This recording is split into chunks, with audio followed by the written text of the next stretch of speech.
So, welcome everyone. If folks could turn on their cameras, that would be a little helpful for me. So I could just see that people are there. Um, I'm happy to be back. It's been a while. I know the last two Sunday teachings have been with Venerable Keldonla, and we had a big break while all the monks took our exams. So it's been a while. I'm very happy to be back. I'm sorry I can't be with you in person, but you're stuck with me the next 3 weeks, this week, next week, and the week after. I'm happy to be joining you for teachings. So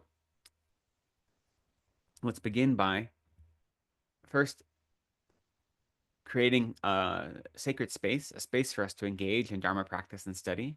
So I know we're all in our rooms right now, we're on our computers or our laptops or our mobile phones, but let's create a space that is similar to the temple, to the Gompa, right? To the Dharma Center. So you want to create a space that is conducive to study and practice. And so not a space that is ordinary, a space that is, something different than your everyday life. And in creating that space for yourself, you let whatever you've been doing today, sit on the side. Whatever kind of anxieties or difficulties you've had throughout the morning, you can put those to the side and we can bring our attention and our presence together here. And so we'll begin by trying to make our practice virtuous in the beginning by setting a strong motivation. So we recognize that the teachings of the Buddha are the path to perfect and complete freedom from all suffering. They are the path to perfect Buddhahood. But we do not engage in this practice and this study for our own benefit alone. But instead we do this so that we might be of maximum benefit to others. So the reason we're joining together this morning to study the Dharma, to study what the Buddha taught and how to meditate on those teachings, is so that we might develop the wisdom and the skill to be of greatest service to others. And so, with that in mind, I will start with some prayers. And these prayers are a chance for us to kind of open our minds to the teaching, to the space, and to the Dharma itself. So, we will begin. Hopefully, you should be able to see them on screen. So, we'll begin with this refuge and bodhicitta prayer. And that will be, we'll do that 3 times in Tibetan and then once in English. And after that, the remainder of the prayers will be in English.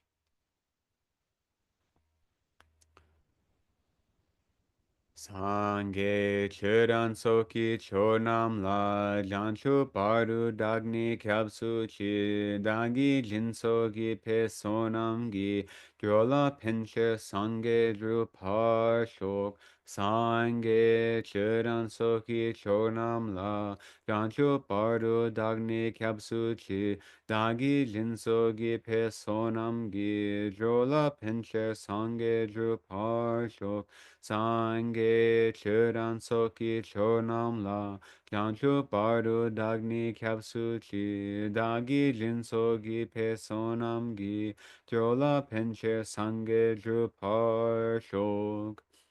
I go for refuge until I'm enlightened to the Buddha, the Dharma, and the Supreme Assembly.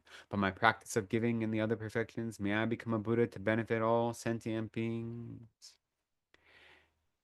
May all sentient beings have happiness and the causes of happiness. May all sentient beings be free from suffering and the causes of suffering. May all sentient beings be inseparable from the happiness that is free from suffering. May all sentient beings abide in equanimity, free from attachment for friends and hatred for enemies. May all sentient beings have happiness and the causes of happiness. May all sentient beings be free from suffering and the causes of suffering. May all sentient beings be inseparable from the happiness that is free from suffering. May all sentient beings abide in equanimity, free from attachment for friends and hatred for enemies. May all sentient beings have happiness and the causes of happiness. May all sentient beings be free from suffering and the causes of suffering. May all sentient beings be inseparable from the happiness that is free from suffering. May all sentient beings abide in equanimity, free from attachment for friends and hatred for enemies. Reverently I prostrate with my body, speech, and mind. I present clouds of every type of offering, actual and imagined. I declare all my negative actions accumulated since beginning this time, and rejoice in the merit of all holy and ordinary beings. Please remain unto the end of cyclic existence and turn the wheel of Dharma for living beings. I dedicate my own merits and those of all others to the great enlightenment.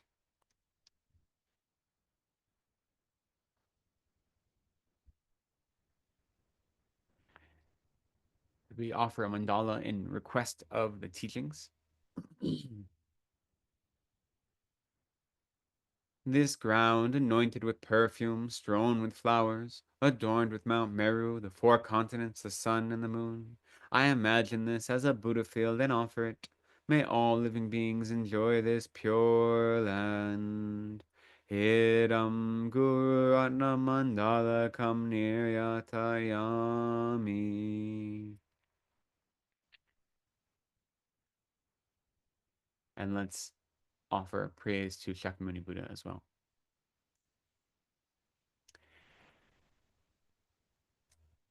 To the founder, the endowed, transcendent destroyer, the one gone beyond, the foe destroyer, the completely perfected, fully awakened being, perfect in knowledge and in good conduct, Sugata, knower of the world, the supreme guide of human beings to be tamed, teacher of gods and human beings.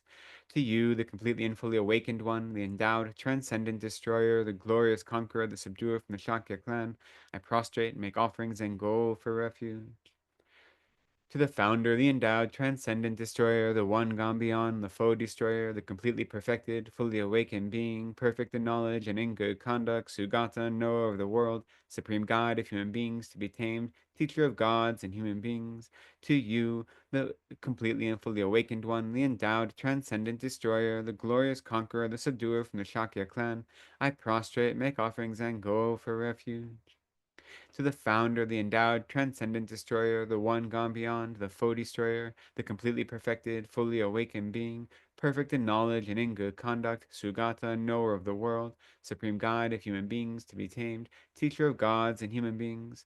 To you, the completely and fully awakened one, the endowed, transcendent destroyer, the glorious conqueror, the subduer from the Shakya clan, I prostrate, make offerings, and go for refuge. When, O supreme amongst humans, you were born on this earth, you paced out 7 strides, and then said, I am supreme in this world. To you, who were wise then, I prostrate. With pure bodies, form supremely pure, wisdom ocean like a golden mountain, fame that blazes in the 3 worlds, winner of the best, Lord, to you I prostrate.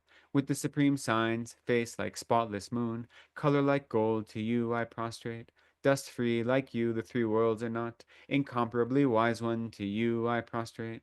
The Savior having great compassion, the Founder having all understanding, the field of merit with qualities like a vast ocean. To you, the one gone to thusness, I prostrate. The hmm,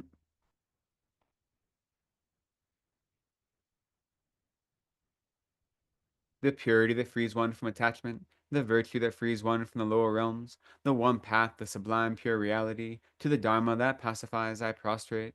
Those who are liberated and who also show the path to liberation, the holy field qualified with realizations, who are devoted to the moral precepts, to you, the sublime community intending virtue, I prostrate.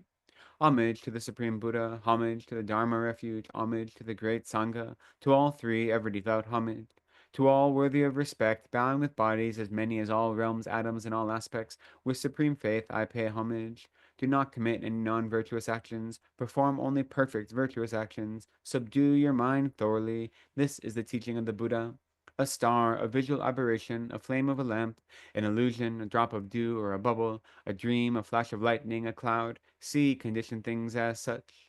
Through these merits may sentient beings attain the rank of all-seeing, subdue the foe of faults, and be delivered from samsara's ocean, perturbed by the waves of aging, sickness, and death.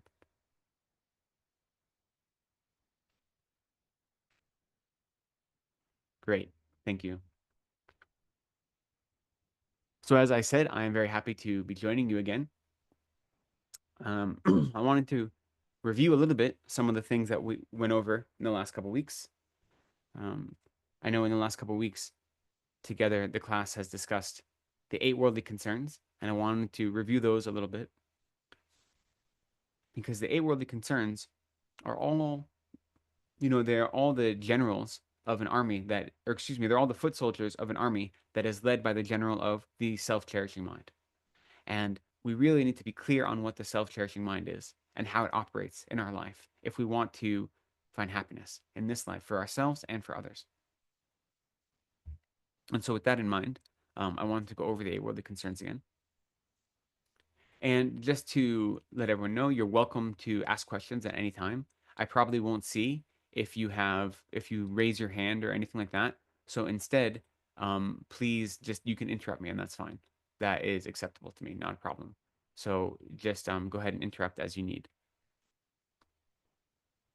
There will be time for questions at the end as well. So the 8 worldly concerns, right? Well, first off, the self-cherishing mind. We say this is the source of all of our suffering. Now, of course, the self-grasping mind is different. We're going to talk about that today as well. But the self-cherishing mind is the mind that always puts my needs before anyone else's needs. And when we think of it that way, that very blunt kind of explanation of it, then it's easy to say, well, I don't want to do that. It's easy to avoid it, right? That I'm always going to try to help others and so forth. But the self-cherishing mind is quite insidious, right? It's not always so blunt and aggressive. And that's where understanding the 8 worldly concerns come in. The 8 worldly concerns are 4 pairs of things, types of minds. And in each pair, there's one thing that we are attracted to and one thing that we are trying to avoid. And any minds that are motivated by those kind of parameters are envoys of the self-cherishing mind, right? So what are those 8? First, the 4 types of minds that we are trying to, of things we are trying to find. We have minds that seek out comfort, right? We have minds that seek out profit or gain. We have minds that seek out praise. And we have minds that seek out a good reputation. Anything done with one of those minds is going to be a worldly activity, not a virtuous activity, or not completely virtuous. And the opposite of those, we have minds that are seeking to avoid discomfort, minds that are trying to avoid loss, minds that are looking to avoid criticism, and trying to avoid infamy or a bad reputation. And so these 8 minds, these 4 pairs, these motivate almost all of our actions. If we think of our actions in any given day, how often do we make a choice simply because we're seeking out our own pleasure? Or we are actively trying to avoid discomfort? You know? How many times do we do something because we think this is gonna look good for me later on? This can go on my resume, so to speak. My figurative resume, if not my literal resume, right? So many of our actions are done with this motivation that I'm seeking out praise. I want people to think nicely of me. I want people to be proud of me, right? You know what I mean? Or at the very least, not think I'm a bad person.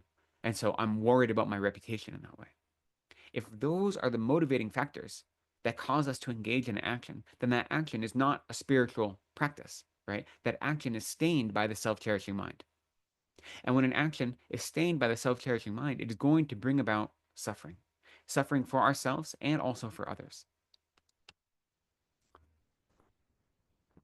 And the reason for this, you know, is because the self-cherishing mind mistakes temporary worldly happiness for real happiness. The self-cherishing mind thinks that me being praised right now or me being criticized right now is all that matters. And it mistakes that for genuine happiness or genuine suffering. And it is placing the locus of that happiness or suffering outside of myself, right? It's saying that that criticism or that praise I get from someone else, that is happiness or that is suffering. Where the truth is, it's our mind that is creating happiness or suffering in the way it reacts to the world around it. So the self-cherishing mind misunderstands what real happiness is, and it misunderstands what suffering is. I know a lot of us have some examples of this in our life. Very like a coarse example is when you're out at a party and it's very late, or even if you're at home watching Netflix and it's very late, whatever it is, and you know that I should stop now. I need to eat. This is my last drink for the night. This is my last bowl of ice cream. This is my last TV show. I need to wrap it up. I need to go to bed. Otherwise, tomorrow is going to be a mess. And then you say, oh, but maybe one more, maybe a little bit more happiness right now will be okay. And then sure enough, the next morning, whether it's a hangover or whether you're just tired all day or whatever it may be, you suffer the next day. But you sacrifice the next day's happiness for that immediate gratification, right? We've had that experience to one extent or another. It's similar with the self-cherishing mind. It's convinced that what happens to me right now is real happiness, and that's all that matters. And so we have to be aware that it's not always so blunt and aggressive as saying, I want me to be happy and you to be unhappy, right? We have to look at these eight worldly concerns and realize that they infiltrate most of our daily activities. And so once we realize that, we come to understand that, then we can start engaging in practices to help lessen the control that the eight worldly concerns have on our lives and on the way we engage in the world around us, right? We can't cut them off immediately right at the beginning because we're still suffering sentient beings who are simply doing our best. But what we can do is we can recognize when one of them has come up, right? We can recognize when we've done something purely for the purpose of being praised or purely for the purpose of receiving some sort of gain or of avoiding some sort of loss. And when we realize that, then we can take a step back, okay? And we can say, how can I go about the same activity, but with a proper attitude, with a proper motivation, you know? If I am working to get a raise at my job, so I'm putting in extra hours and I'm being very diligent in my job, why is it that I want that raise? Is it simply because I want a better income and I want to, be able to buy a nicer apartment or a bigger house, a bigger car or something like this? Or do I want to get that raise because one, I'm proud of the work I do. I think I do good work. And two, I think that if I have better material circumstances, it'll allow me to be a better service to others. That if I have a better environment, if I have less economic insecurity, I can use that as a way to incorporate my practice into more aspects of my life, right? So you're still doing the same activity externally, but the motivation is different. Is the motivation based on your ego, your pride, your greed, or is it based on you recognizing that having less financial insecurity by getting a promotion might allow you to be of more service to others? That is what we have to ask ourselves. And so we have to analyze how can we change everything we do so that it is motivated by a spiritual motivation and not a worldly motivation. And the immediate benefit of that, never mind the long term Dharma benefit, is that when your mind is not so focused on that immediate gratification or the immediate avoidance of discomfort, right? Then your mind becomes much more content and much more relaxed. You're able to deal with whatever changes come your way without being so uptight and stressed about it because you're not dedicated to that one specific thing as being the only true outcome, right? So when you work so hard for that promotion and then you don't get it, if your only focus was how important it is for you to have that recognition and that greater income right now, then that's going to be a devastating blow if you put in all this work. But if you have the mindset that says, what I'm trying to do is make myself a better person, and I'm trying to increase my resources so that I might be of more service to others, then when you don't get that, you can lament the fact that you didn't get that promotion, but still recognize that that isn't the end of your journey. And that isn't the end of you being leading a spiritual life and a meaningful life. And as a result of that, your discomfort and your distress isn't as severe, right? So, in the immediate sense, when we're actually able to use a Dharma motivation as opposed to a worldly motivation, it makes everything we do more comfortable, it makes it more relaxed, it makes it easier. And then in the big picture, we receive much more benefits down the line by avoiding the self cherishing mind. So, those are the eight worldly concerns. They're very, very insidious. And one of the profound ways of getting rid of the eight worldly concerns, right, is to replace that mind that is cherishing oneself with a mind that cherishes others instead. And that's what our goal is, right? Is to exchange the self cherishing mind for a mind that prioritizes others' happiness, prioritizes others' well being. And so, one of the outcomes of this kind of transference or this transformation is that we try to develop the mind of bodhicitta. And so I know you spoke about this last week, as well as how to develop bodhicitta, I think was one of the topics for last week.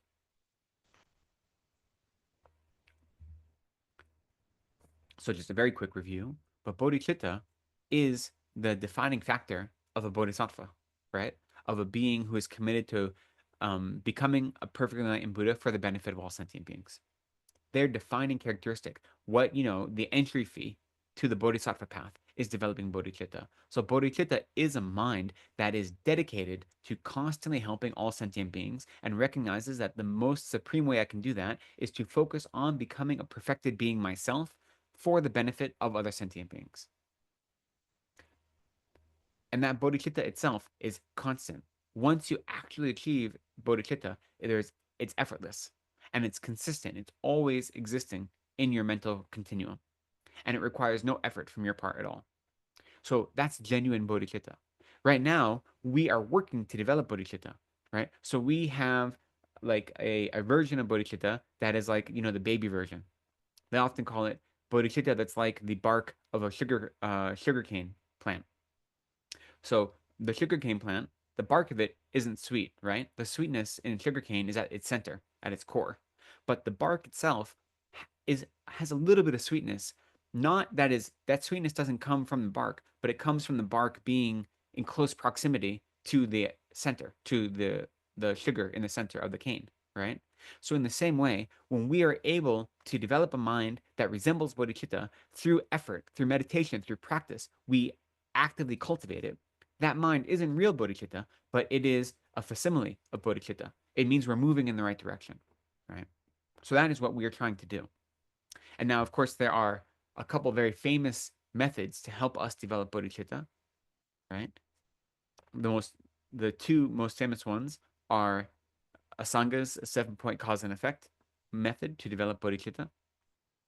That's the method that once you've set a mind of equanimity, it is a method where you recognize all sentient beings as being your mother, and then you remember the kindness of your mother, develop the wish to want to repay that kindness, and from there you develop great love, great compassion, and then the altruistic attitude that says, I am going to repay that kindness, it's my responsibility. And then as a result of that, you develop bodhicitta in that sequence. And then the other most common one is from Shantideva, and this is the method of equalizing and exchanging oneself for others. So first we equalize ourselves with others, which is to say that we realize that our happiness is no more important than others' happiness. And then we exchange ourselves for others, which is to say that we replace our self-cherishing mind with a mind that cherishes others. And then we engage in the practice of tonglen, so the practice of taking others' suffering or wishing to take their suffering upon ourselves and give away our happiness to them. And then from that, we develop this altruistic attitude, saying it is my responsibility to make sure that other beings don't suffer. And from there comes bodhicitta. And now what Rinpoche Tsongkhapa has done is he combined those two methods into an 11-point practice to develop bodhicitta, right? And so that's the one we're often taught. That's the one we use because it is the synthesis of those two methods.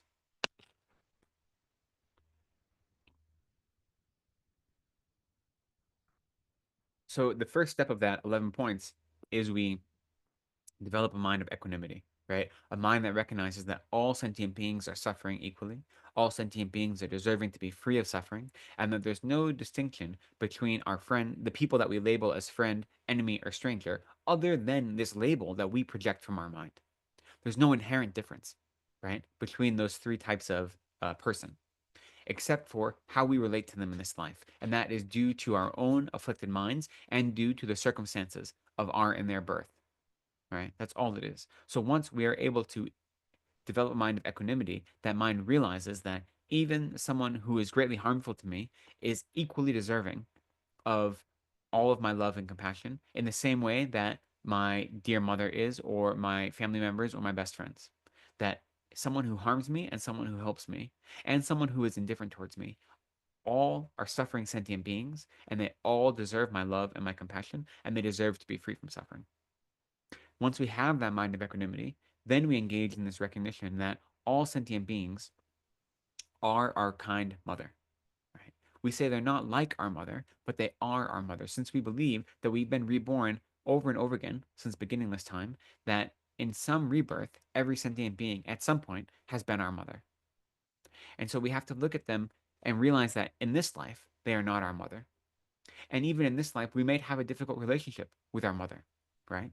But at some point, every sentient being has been our mother, and they have nurtured us, and they have taken all the hardships of motherhood onto their back in order to provide for us. It may not be in this life, but in some life they have done that. And so we think of all the ways our dear mother is kind to us, the way they endure pain and suffering while carrying us in their womb and through childbirth, the way they go out of their way to teach us how to live in the world, teach us what it means to take care of ourselves, the way they will actively engage in harmful activity in order to protect us, right? That they'll go out of their way to make our lives happy, even if it means engaging in negative actions. Our mothers do so much for us in this way. They're kind in many, many ways. And so once we recognize that all sentient beings are our mother, and that's the hardest point to recognize. It's easy to intellectually understand it, but to actually have that experience that when you look at any sentient being, you see them as your mother is very difficult. But once you have even the taste of that, then you recognize how kind our mothers have been to us. And then from recognizing their kindness, we develop the wish that I have to repay this kindness. They've been so incredibly kind to me in this life and in all of my past lives. It is my responsibility to repay that kindness and be kind to them in turn. And we also remember when these kind sentient beings have been kind to us, not just when they were our mother, but also when they weren't our mother. Because there are many cases where beings who are incredibly kind to us are not related to us in that life. So remember the kindness of when they were our mother and also when they were not our mother, and then develop the wish to repay that kindness. And then from there, we bring in the practice of equalizing self and others, right? So that equalizing is the recognition that my happiness is no more important than others' happiness. And then we bring in the exchanging self for others. And we do that by first recognizing all of the disadvantages of the self cherishing mind, and then all of the advantages of a mind that cherishes others instead of ourself. And through that, we exchange those two minds and make our priority not the mind that cherishes myself, but instead the mind that cherishes others. And then from there, we engage in the practice of compassion and love through the practice of Tonglen. So the practice of giving and taking, Tonglen. So the practice of giving, right? And we usually combine this with our breath, in meditation at least. So the practice of giving is to say, I want others to have all happiness and the causes of happiness. That's what it means to have love for someone, right? To wish them to be have happiness and the cause of happiness. So we give away our happiness to them. And that is an expression of love. And then we want to take their suffering from them and take it upon ourselves. So just as the definition of compassion is to wish others to be free from suffering and all the causes of suffering, we take their suffering from them, right? Or we have the wish to. And in that practice of Tongmen, of giving and taking, we practice compassion and love. And from those two, we develop the altruistic attitude, this attitude that says it's my responsibility to save all sentient beings from suffering. And from there comes bodhicitta, the wish or the mind that is dedicated to achieving perfect enlightenment for the benefit of all other sentient beings. A mind that is effortless. It takes uh, no work at all to develop this mind. It's always constant in your continuum once you actually achieve it.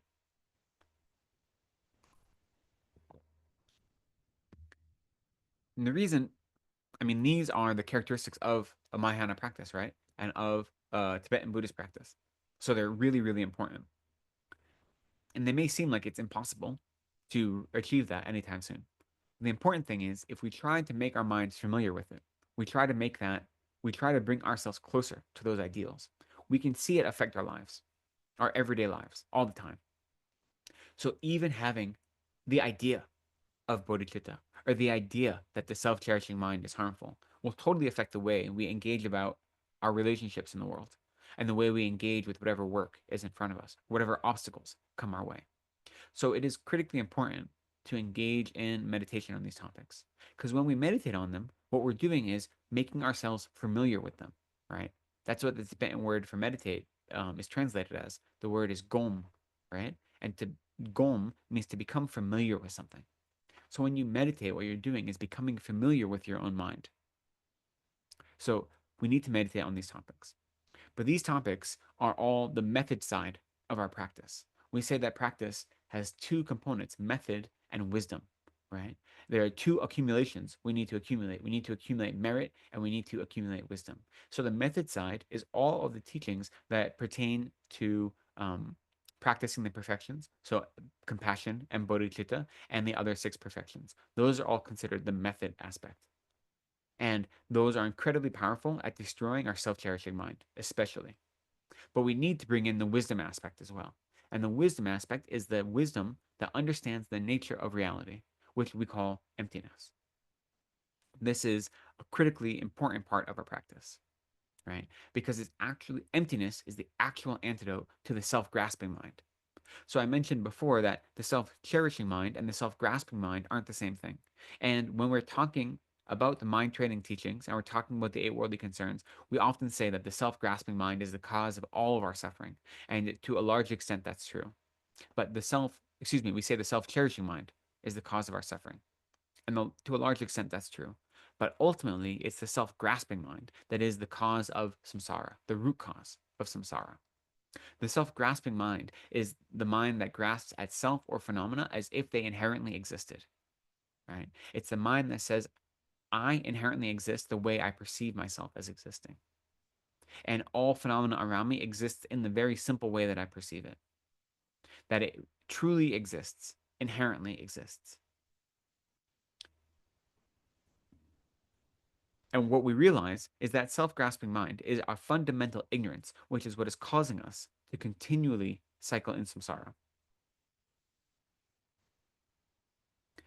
That fundamental ignorance looks at phenomena, whether it be the self or it be external phenomena, and it projects on that phenomena this veneer of true existence, this veneer of really being the way it appears.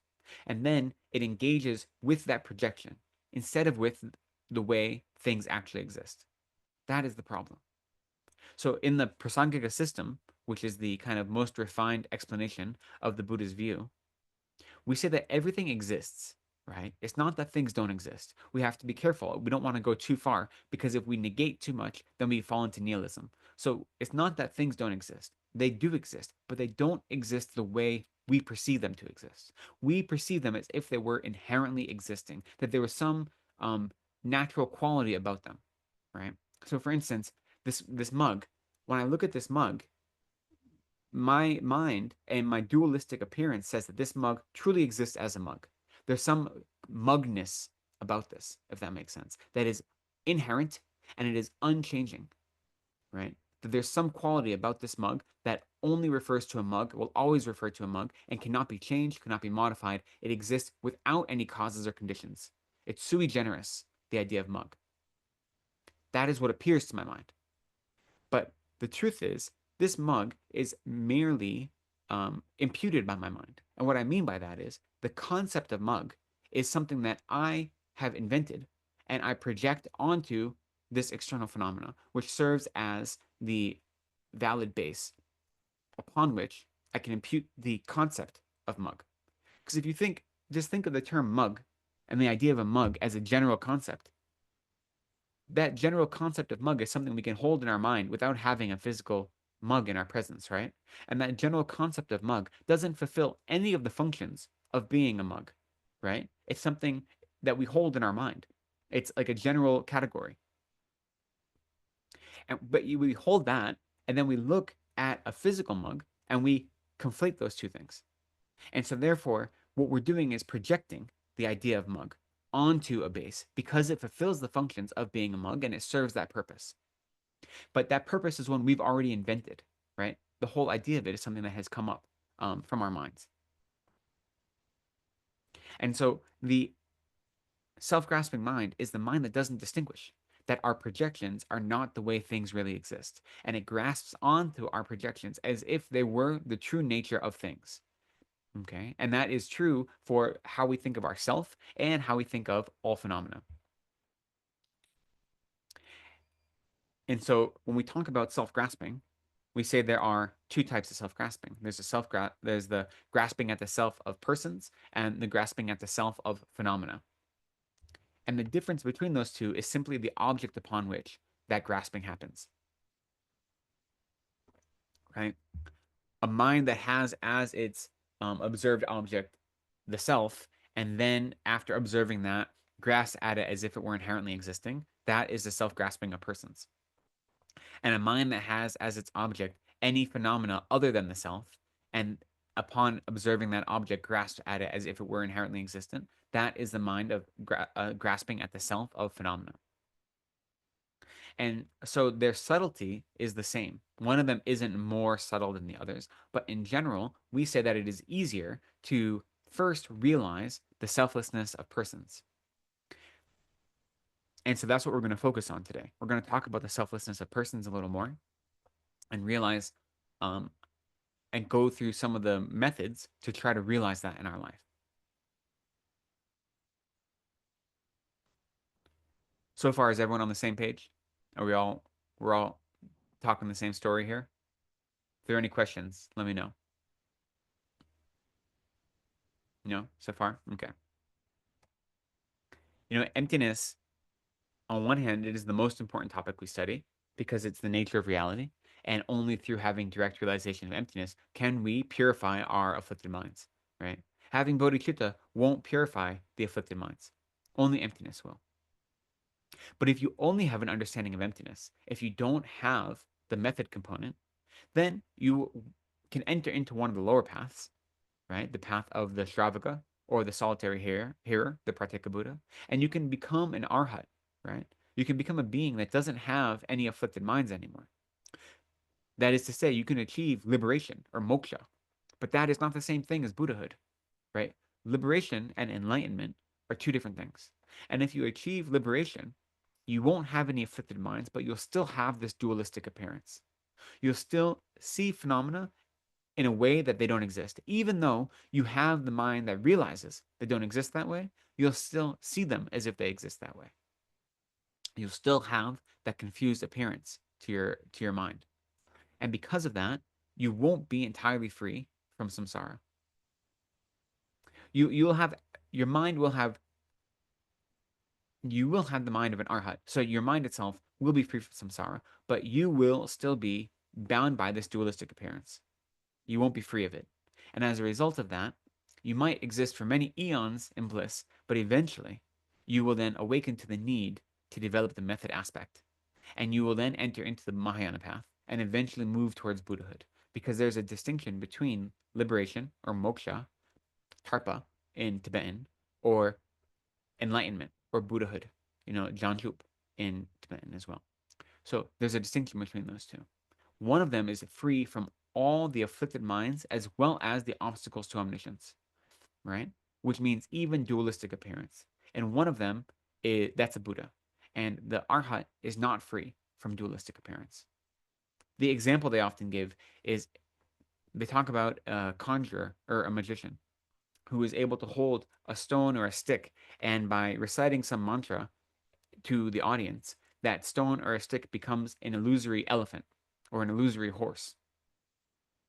And now the audience member, when they see that illusory horse, they perceive that as if it were an actual horse. And so they grasp at that horse as if it were a real horse, even though it is an illusory horse. The magician also perceives the horse, but he knows that it is only through the power of mantra that there is the illusion of a horse, right? And so, and a person who just comes on down the street after he's already performed that mantra doesn't see the illusory horse or the illusory elephant. They only see the stick or stone because they aren't under the power of that mantra. So you have three different types of people relating to that illusion in three different ways. So right now we're like the audience members, right? We see the delusion as if it were real, and we don't recognize it as not being real. Beings who have had a direct realization of emptiness, so any Arya being, including Arhats, they have had a direct realization of emptiness. So they see the illusion and they know it isn't real, but they still have that appearance. The illusion still appears to them, even though they know that it is only an illusion. And then the Buddha is like the person who came late. The Buddha doesn't see the illusion at all. There's no dualistic appearance to a perfectly enlightened mind. So they see reality as it is. They see the stick and the stone. And so if you achieve liberation, that is, if you focus on developing a realization of emptiness, but you don't combine it with bodhicitta, and you don't combine it with practicing the six perfections, then you are on a path to liberation, but not a path to Buddhahood, right? And it's not a shortcut, unfortunately, because you still have to get back on the path to Buddhahood eventually. So you're taking the detour, the long route. So we're talking about emptiness today, but it's important to realize that emptiness is empowered, or our realization of emptiness is empowered by our practice of method, our practice of bodhicitta. The reason when you're on the Mahayana path that you can purify not just your afflicted minds and your afflicted obscurations, but you can also purify all of the obstacles to omniscience and the dualistic appearance is because the power of your meditation on emptiness is strengthened by your practice of bodhicitta, right? The actual antidote is still meditating on emptiness. That's the antidote, but it becomes more powerful when it is combined with the practice of bodhicitta. So the mind itself is the same as the mind on the lower path, the mind of a Shravaka realizer, a Shravaka hearer, um, arhat, right? The mind realizing emptiness. But on the Mahayana path, since it's combined with method, it becomes more powerful and it's able to serve as a direct antidote to even dualistic appearance. So that's important to distinguish. That's why there's so much talk first of bodhicitta, and now we're on wisdom and emptiness, because you need to have both aspects. Both of them are critical in as our journey, as part of our journey.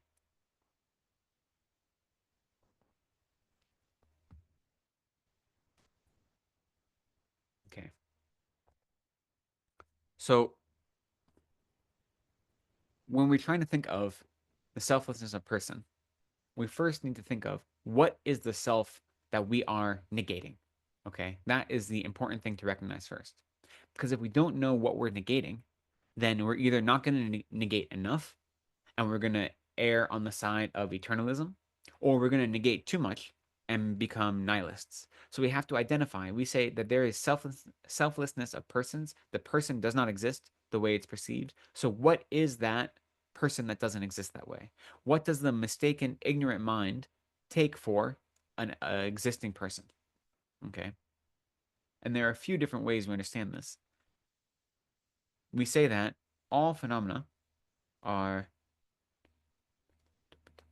are the mere imputations of a conceptual mind. And what that means is, as I mentioned before, that things exist, right? They exist externally, but the way we perceive them is due to a projection from our conceptual mind. Nothing can exist without being labeled, either by a term or by thought or some combination of term and thought. So the conceptual mind creates labels and it projects those labels outwards. And it is through that projection of label onto base that phenomena exists. It couldn't exist without that labeling. Okay. So all phenomena exists as the imputation or the projection of a unmistaken or an unerring um, conceptual mind. So it looks at the self as if the self were truly existent, as if the self were unchanging, if it were permanent, that it is sui generis, right? It looks at the self and says that this me, my experience of who I am in the world is definite, that this is the way it is, right? It doesn't leave any room for growth.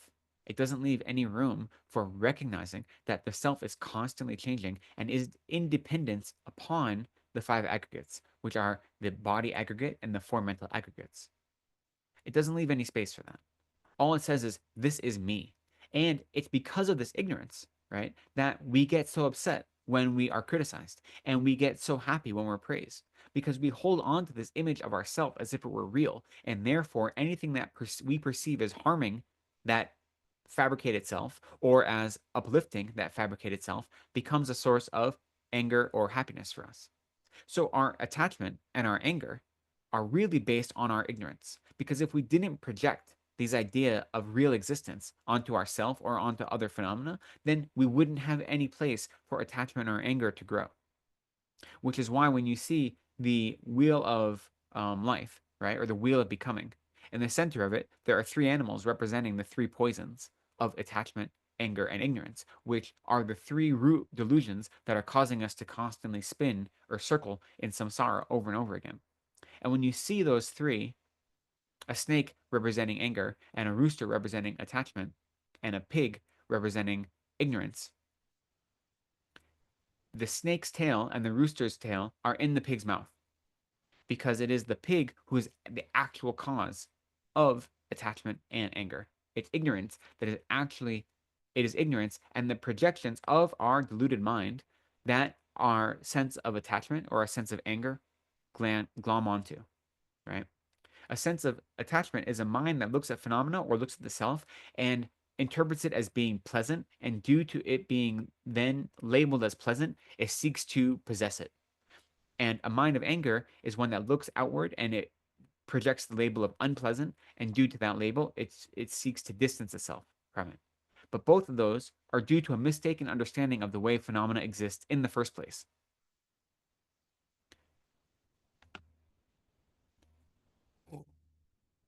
So when we think of emptiness, we have to realize that what we're doing is the mind that understands the nature of reality exactly as it is.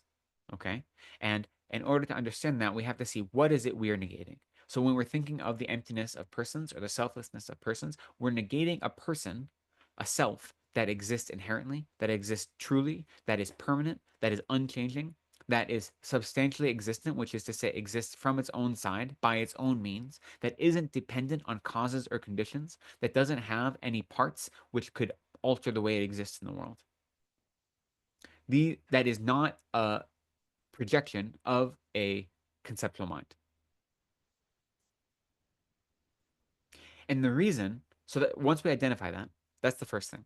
To identify that is what we call in Tibetan the gakcha, the object that is to be negated, right? And it's interesting because when you identify the object to be negated, what you're identifying is something that doesn't really exist, right? The self that we want to get rid of doesn't exist, but we project it and we treat it as if it were existing.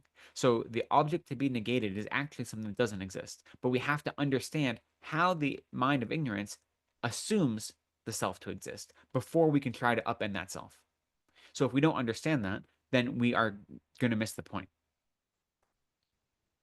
So first, we have to be really clear. What is it that we're trying to negate? And once we have that in mind,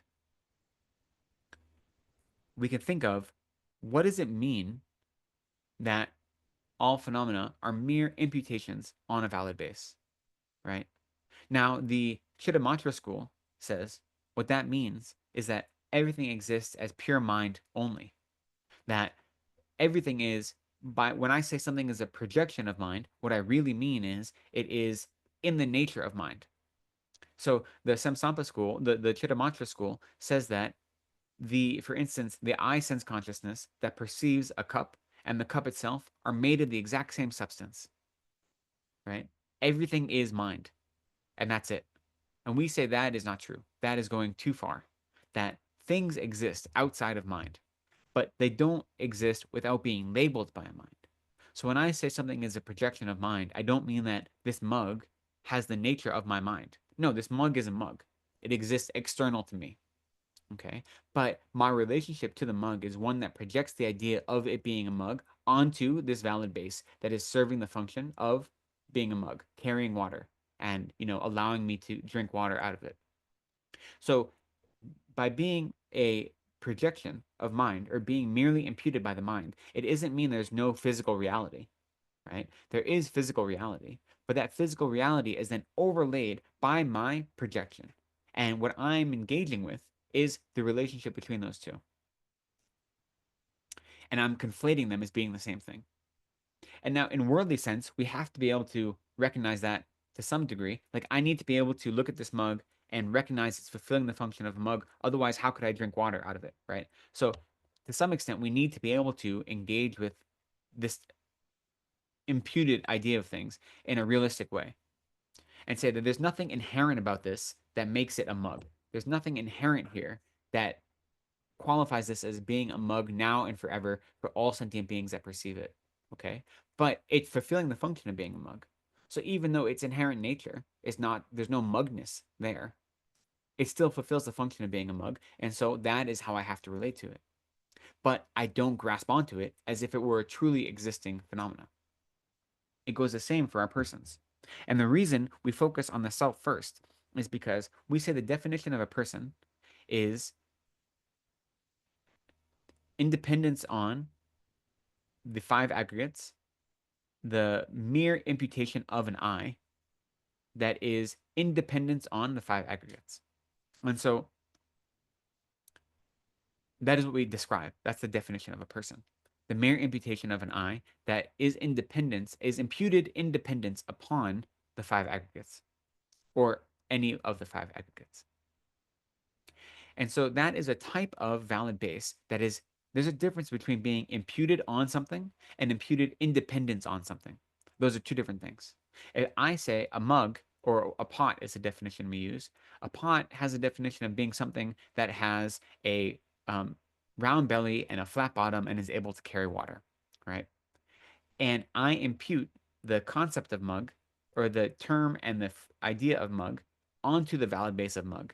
That is a mere terminological designation because the distinction between a thing that has a round belly and a flat base and is able to carry water and a pot it is a terminological distinction only. So that type of imputation is one that is only in concept. But when I say I'm imputing the idea of a self in dependence upon the five aggregates, that is showing that there's a distinction. The self is not the five aggregates, but the self is imputed in dependence on those five aggregates, right? So it's a different type of imputation. The base is serving a different function. And the problem is we often lose sight of that.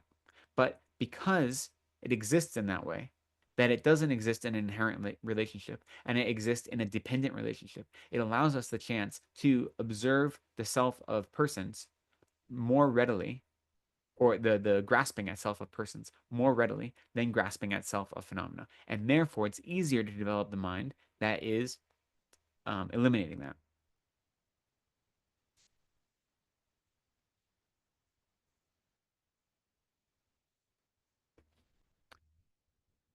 So it's 11, 12. Okay. The most, how do you say? The most common way we go about um, developing a logical understanding that the self of phenomena doesn't exist is we use what's called the king of reasoning, which is the reasoning of interdependent origination or dependent arising, more accurately. So there's different types of reasoning that you can use to negate the mind that grasps at the self of phenomena or the self of persons. And they often say the best reasoning to use when developing the mind that realizes the emptiness of the self of phenomena is to use the reasoning that's called the sometimes called the Vajra Shard reasoning, and it is the reasoning that says nothing um, nothing emerges or is born out of itself, right? That's the reasoning you use, focusing on the cause. But when you're trying to develop a mind of recognizing the selflessness of persons, they often say that at least Tsongkhapa and all of his spiritual followers say that the most useful reasoning to use is what's called the reasoning of dependent origination or dependent arising. And in the simple way, you could say that the subject of a person doesn't exist inherently because they are a dependent arising. That is the logical argument that you make. And so, what does it mean to be a dependent arising? There are three different levels of subtlety to it. At the coarsest level, and this is agreed upon by all the schools of Tibetan Buddhism, is that something that exists by means of causes and conditions. So something that is independent on another thing in order to come into existence. So that's what it means to be a dependent arising. It exists by means of causes and conditions. So all Buddhist schools agree with that. That's the coarsest understanding of dependent arising. But that doesn't actually um, encapsulate all phenomena because there are some phenomena that are permanent phenomena, such as empty space or such as enlightenment itself. You know, these are permanent phenomena, so they don't have a cause and condition in the same way. So then the next level of dependent arising that the some of the lower Buddhist schools don't accept, especially the Vaibhashika, is that we say anything exists in dependence upon its parts. There are some schools of Buddhism that say that partless particles exist, that it's possible to exist without any parts, to be partless. And the higher Buddhist schools say that's not accurate, and things that exist in dependence upon their parts. So that is the medium understanding of dependent arising. And then the most subtle understanding of dependent arising is that everything exists in dependence upon its designation, which comes from its term and the thought that projects that term or that category. So it depends on its designation or its imputation by thought and term. So in that way, dependent origination has three levels, and the most subtle level is the most important one that we're looking at for this way of negating grasping at the self of persons. And using this kind of reasoning it's called the king of reasoning, because it is able to cut through all misunderstandings. And the way we talk about it and the way we go about trying to develop a mind for it is through the analysis, what's called the sevenfold analysis. And so I'm going to talk us through that today. And I know this can be very heady, right? It can be very intellectual, and it can be hard to grasp onto, or it can be the kind of thing that it feels like you understand it perfectly, and then you come back later and you realize you're not really sure what's going on. I've had that experience over and over again, right? So it's fine to have questions, and it's fine to be confused about these things. And so that's why I encourage you to ask any questions you might have, especially with the sevenfold analysis.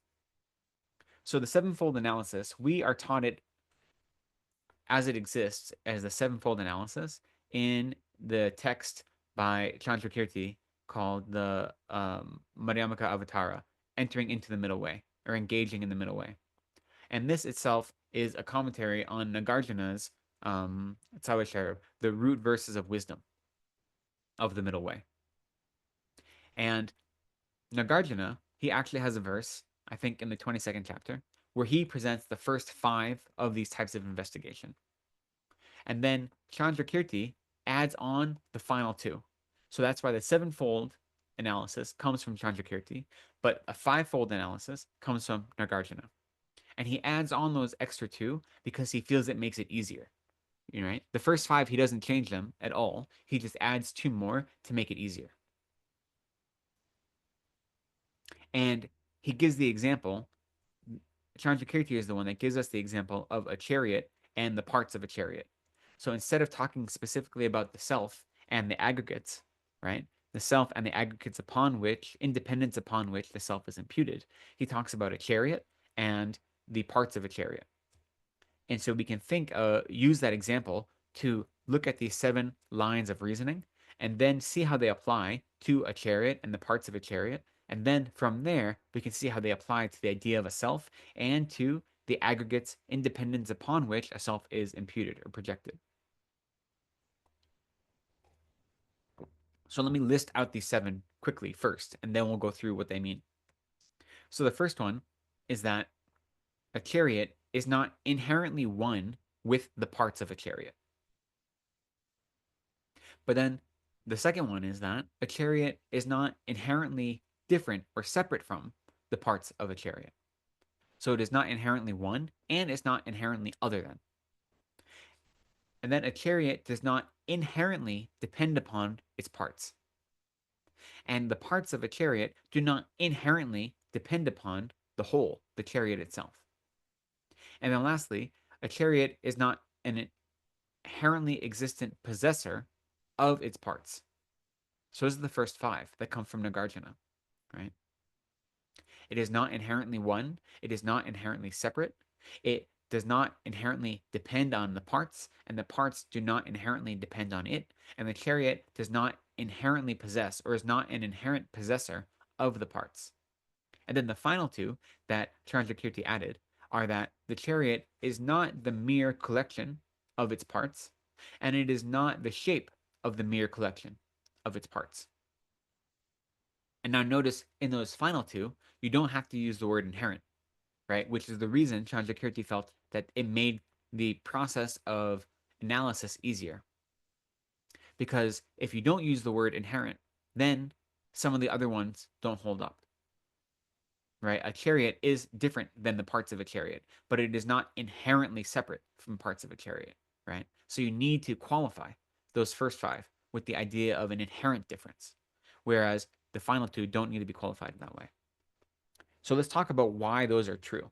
What kind of reasonings we have to go through to recognize the validity of those seven statements. First, we say a chariot is not inherently one with the parts of a chariot. So if they were inherently one, just as there are many different parts of a chariot, there would be many chariots simultaneously. If there was no inherent distinction between chariot and parts of chariot, then there would be many chariots at the same time because there are many parts that make up a chariot. Or the reverse of that, you'd say, is there'd only be one part because the chariot and the parts of the chariot are inherently one.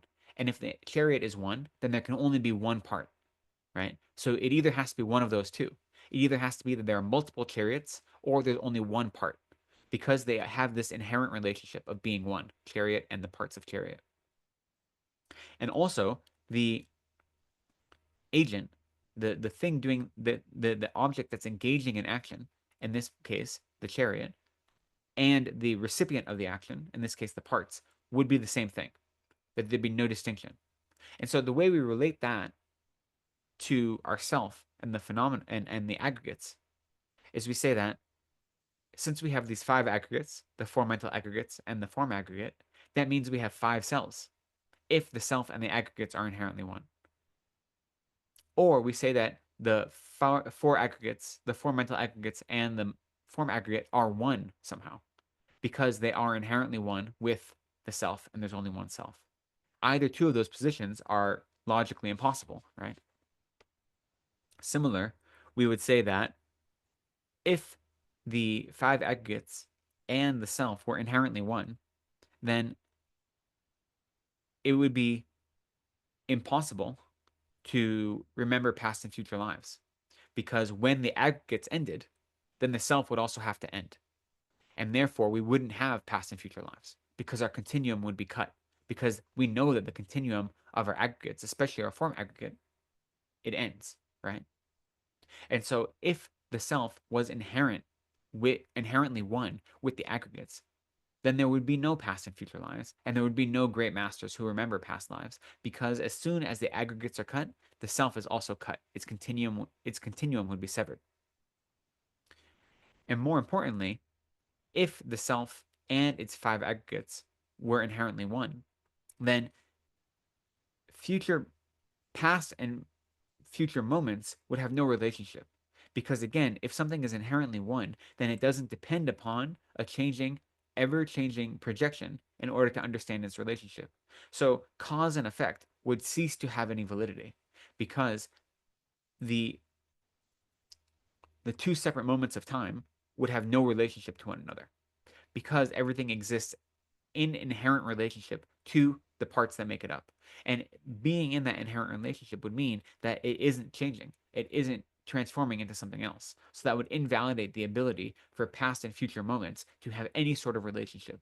And if past and future have no relationship to one another, that means cause and effect aren't valid. And if cause and effect aren't valid, that means karma isn't valid. So all of these are the logical reasons that we can see that it's impossible to accept that the self and the aggregates exist as inherently one, or that the chariot or the cart and its parts exist as inherently one. So that's the first point, and the arguments that we use to prove that point. Are we all on the same page? Everyone is understanding, right? We're moving towards emptiness, right? Okay. So then you say, okay, well, that makes sense. Sure. We have five aggregates, we have one self, so they can't be inherently one. Maybe they are inherently separate.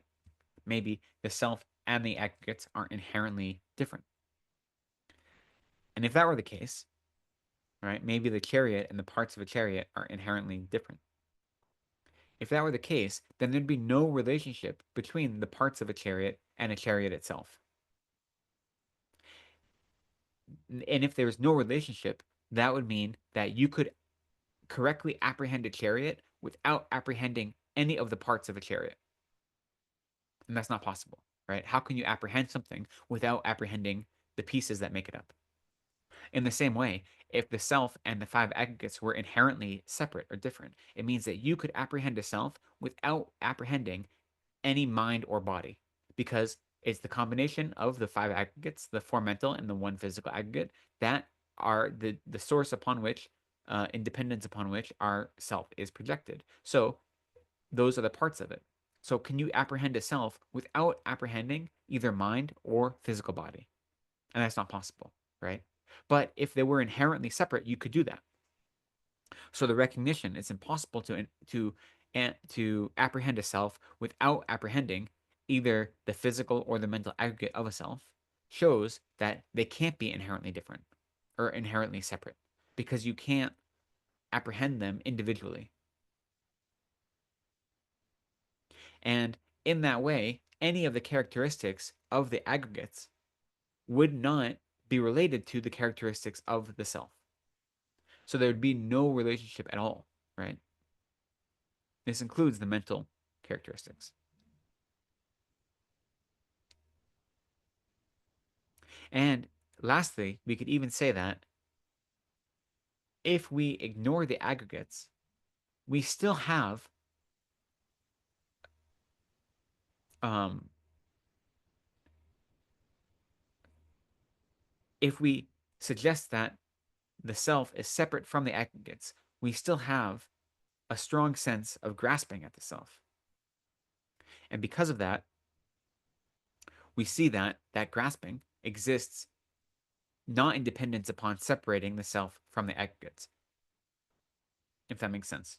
So those are the kind of rationale we use to understand that not only is it impossible for the self to be inherently one with the aggregates, it also is impossible for it to be inherently separate from the aggregates. Okay. And now it's worth noting that the subsequent rationale are all contained in these two. You actually only need these two, and in terms of logic. Everything after this is done to make it easier, right? Because you can think of other arguments, and so those other arguments are raised up to they're highlighted so we can eliminate them more easily. But the truth is these two pieces of logic, that nothing exists inherently one with its parts and nothing exists inherently separate from its parts, are all you really need. But since those are sometimes difficult to ascertain, we bring up the other doubts as well. So the next one is that a chariot does not inherently rely on the parts of a chariot. And the reason that this is um, easy to dismiss is that first you say, well, if they're not inherently separate, but they depend on one another, right? And this goes both ways, that the chariot depends upon the parts of a chariot, and the parts of a chariot depend upon the chariot itself, right? And they do depend on each other, but not inherently. Because if they inherently depended upon each other, that would mean they have to be inherently separate. You see?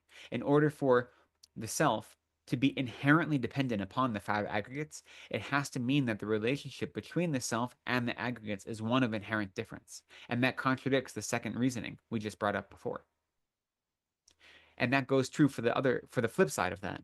If we say that the parts are not inherently dependent upon the whole, we also say the whole is not inherently dependent upon the parts for the exact same reason. If there's a relationship of inherent dependence upon one another in either direction, then that relationship implies or necessitates inherent difference. And we've already argued that they can't be inherently different. If they were inherently different, for instance, then yeah, I already went over that. If there are doubts, I'll bring it up later. But so we recognize that the whole is not inherently dependent on its parts. The parts are not inherently dependent on the whole. If they were, then there would necessarily be a relationship of inherent difference. So this is a logical exercise that we're doing, right? This isn't us looking at reality. This is using a logical means to analyze what it is we are trying to get rid of. And what is it we're trying to get rid of? There's a view of the self that inherently exists. And that view of the self as inherently existent is projected upon or independence upon our five aggregates. That's why we're using these as examples, because we are trying to explore what are all the different ways that the self and the aggregates can exist in relationship to one another. And once we determine how the ignorant mind perceives them, we look at all of those possibilities, and then one by one, we show how they can't be valid. And it's through using logic to recognize that invalidity that we're able to develop confidence in the actual nature of phenomena. And slowly, we contemplate this more and more. We use this technique, we apply it, and that develops an understanding of emptiness. So it's not that saying these words that the chariot, the whole is not inherently dependent upon the parts are not inherently dependent upon the whole. Saying that doesn't mean emptiness. What it means is it's pointing you towards how to get to a realization of emptiness. When you're able to do an investigation and use the 7 point analysis, and at the end of that investigation, you ultimately determine that no person exists ultimately, when you use a 7 point analysis to try to search for an ultimately existing person. That is what it means to be on the search for the nature of personhood or the nature of reality, right? We use this as a method to point us towards emptiness. So we said the chariot is not inherently one with the parts of the chariot. It is not inherently separate. The whole and the parts do not inherently depend upon each other in either direction. And then the fifth one is that the chariot itself is not an inherently existent possessor of its parts. So that would be like if the chariot possessed its parts the same way that you possess your car, right? Or, yeah, or you possess your chariot if you happen to have one. That that is suggesting the relationship between the chariot and the parts of the chariot is the same relationship as between you and some unrelated physical object that you own in some way, to be inherently possessing it. That's the suggestion by that. So, first off, we can refute this right away by saying if that was true, it would contradict number two above, that they are not inherently different. Because in order for the chariot to inherently possess its parts, then they have to exist in an inherently different relationship, and we've already said that that's not possible. So right away we can take this off the list.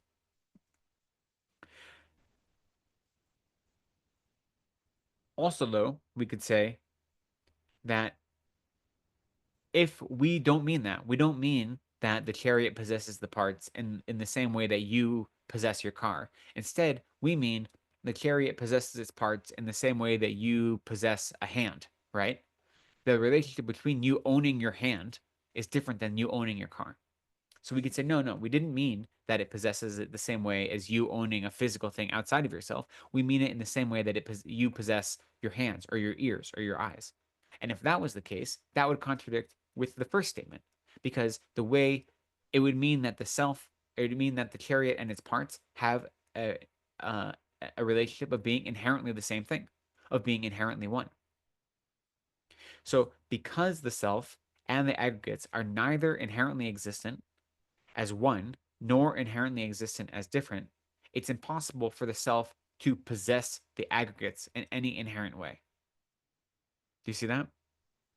Because if you were to say, I possess my aggregates, then you'd have to say, what is the I that does that possessing? And how does it possess the aggregates? How do they exist either in complete non relationship to the I due to that possession, or a relationship of being identical to the I? And either one of those contradicts the points you've already made. And so that is where Dharmakirti says, let me add a little more to make it clearer for those that need it. He says that, okay, the I or the chariot doesn't possess the parts, but it is the accumulation of the parts, right? The mere collection of these parts that makes up a chariot. And that is the relationship. And we say if that was true, then if it's the mere collection of the parts that make up the chariot, then you could disassemble those parts and you would still have a chariot. Because it's merely collecting those parts together that is causing there to be a chariot, right? This is similar to the very first one. If it's the collection of those parts, it would have to be inherently one. And we can clearly say that when we take away the parts of a chariot and we disassemble it, it's no longer a chariot. It's simply the parts of a chariot. In the same way, if the mere collection of the five aggregates was what was defined as the self, then when you take apart those five aggregates, the self would no longer exist, right? But we know that's not true. Excuse me. When we take apart those five aggregates, the self would exist as though that uncollected group of aggregates. Group of aggregates. And if that were the case, then the um, the again, you have this problem of what we say the agent and the action being one. When we talk a little bit more about emptiness, we talk about how things are empty of in the three spheres. The agent is empty, the action is empty, and the object is empty.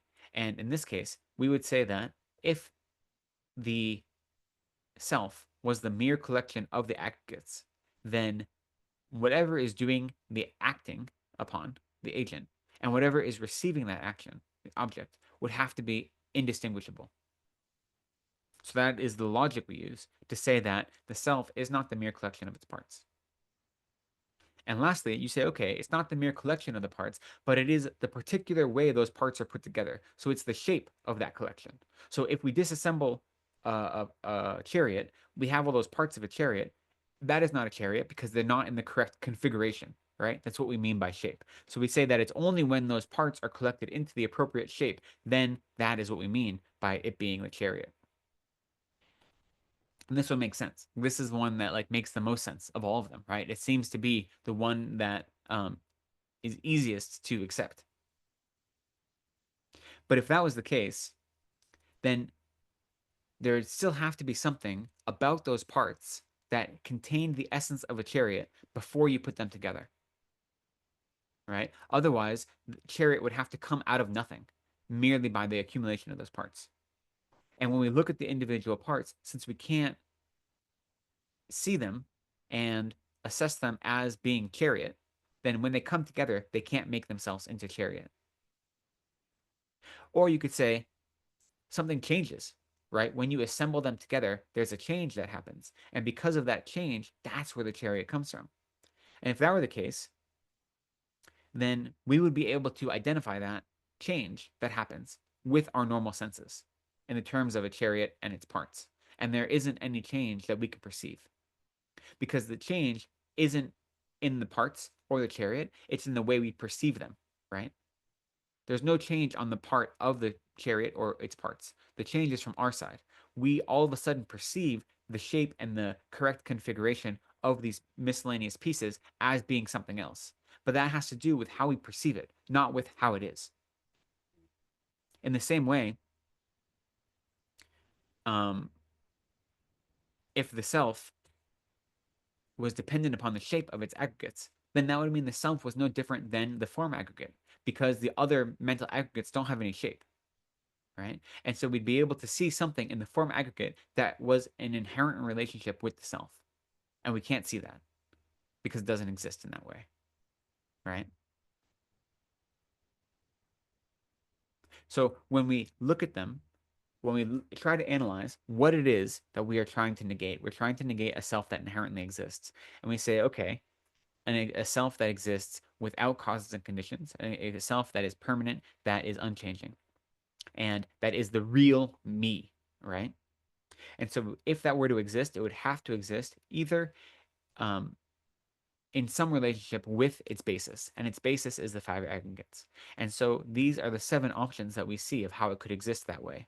It could exist as one with its aggregates, inherently one, or inherently separate, or in a relationship of inherent dependence in either direction, or as an inherent possessor, or it could be the mere collection of the aggregates, or it could be the correct configuration or shape of that mere collection. These are the 7 points. And if we go through them one at a time, we see how none of them are valid. None of them can hold up. And because of that, we have confidence that the self does not exist the way we perceive it. That we perceive the self as inherently existing, but through logic, we recognize that it doesn't exist in any way that we perceive it. And as a result of that, we develop a mind that says the self and the aggregates are both empty of inherently existing. That they depend upon one another, but not inherently. Okay, that's a lot. Going through the sevenfold analysis is a lot. Okay. The reason we do it, the reason we study emptiness in general is we need to think about how emptiness is useful in our everyday life. So before we talk about that, are there any questions of the sevenfold analysis? I know it's a lot. It's a lot of words and language all at once. Okay? If there is nothing, I know this is the kind of thing you have to think about over and over again. So if we don't have any questions right now, it is 11:40. Um, I thought we would do a meditation, and the meditation will be a kind of a condensed version of this 7-point practice. Okay, we're going to do what's called a 4-point analysis meditation. And so the way the 4-point analysis goes is we first identify, as we've been saying, this thing that ignorance labels the self, that ignorance grasps onto as the self. That's the first point. And then from there, we come to the firm conclusion that if this self existed the way ignorance projects it, the way ignorance grasps onto it, it would have to either exist within the mind-body complex, within their aggregates, or it would have to exist outside of the aggregates, right? It'd have to either be inherently one or inherently separate from the aggregates, if it inherently existed. And so then once we become convinced that if the self inherently exists the way that ignorance proclaims it to exist, it would have to be inherently one or inherently separate with its aggregates. Once we become firm of that, then we say we use logic in our meditation to prove that the self is not inherently existent within the aggregates, the mind-body complex. And then the fourth point is that we prove that it is not inherently separate from. So we go through those first two of the 7. Okay. So that is the structure of the meditation. And I'm going to talk us through it. So adopt a comfortable position, whatever that might be, whether you're sitting in a chair or you're sitting cross-legged, whatever works. You want to be, or whatever your position is, you want it to be stable. You want to feel grounded. So if you're sitting in a chair, you should have your feet flat on the ground.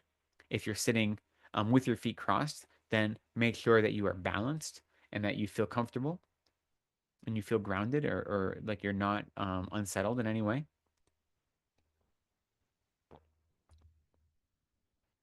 Allow your spine to be nice and straight and comfortably open, right? Let your hands either rest on your thighs or where they naturally fall, or you can put them in the meditation mudra, which is the left hand over the right hand and your thumbs just barely touching like this. And that usually rests right around your navel. You want your chest to be open like this. You don't want to be slouched down. Let your head rest naturally on the top of your spine. It might curve in a little bit. That's natural, but you don't want to tuck in your chin and you don't want to lift up your chin. Just let it follow the natural shape of your spine. You want your jaw to be nice and loose, not tight. Your mouth will probably be hanging open slightly. You want your tongue to be resting on your hard palate behind your upper teeth. And finally, ideally, you want your eyes to be half open, gazing at the space in front of you without any fixed point. You don't want them closed because we're not here to fall asleep, we're here to wake up. If you find external distractions are too severe, then you can close them, but ideally, we want them to be open. And so, with this in mind, allow your breathing to fall into its natural rhythm. And we will start by developing mindfulness of our breathing to calm our mind. So, allow your awareness to rest on your breath as you breathe in and breathe out. Allow your awareness to follow that. And it can help to label breathing in, breathing out to yourself with every breath. We'll do this for a few minutes.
When you have any distraction arise, whether it be an external distraction, like a sound or a sight, or an internal distraction, such as some thought comes up, some story, just recognize that your mind has been distracted.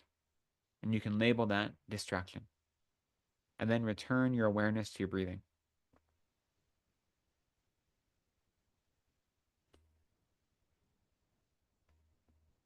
There's no judgment, no need to judge yourself or whatever the distraction was.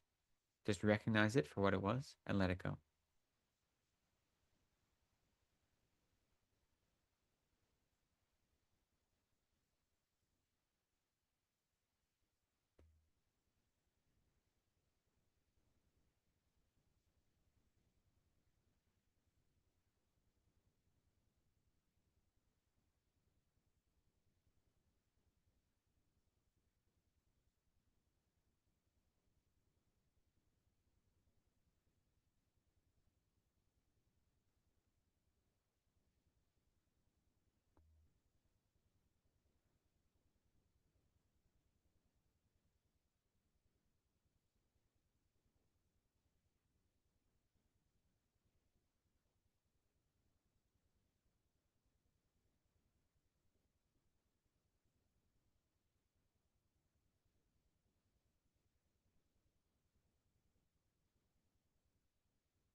And now we want to start to try to understand exactly what the self is that is being projected by our ignorant minds. The self that is permanent and inherent and unchanging. So think, I exist. I am sitting here. I am meditating. We can be confident of that. But then ask, am I sitting here or is my body sitting here? Am I meditating or is my mind meditating?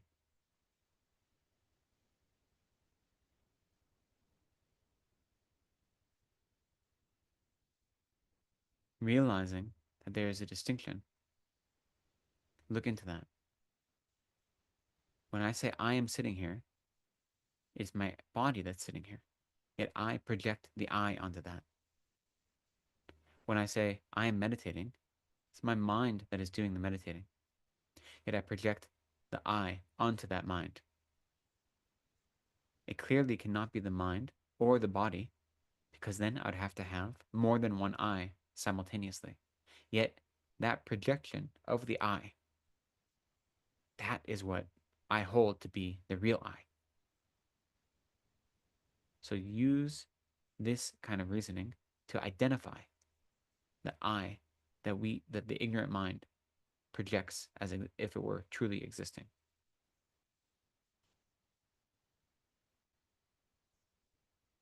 And get a firm picture of what that I is. The I that is no distinction from the body, the I that is no distinction from the mind.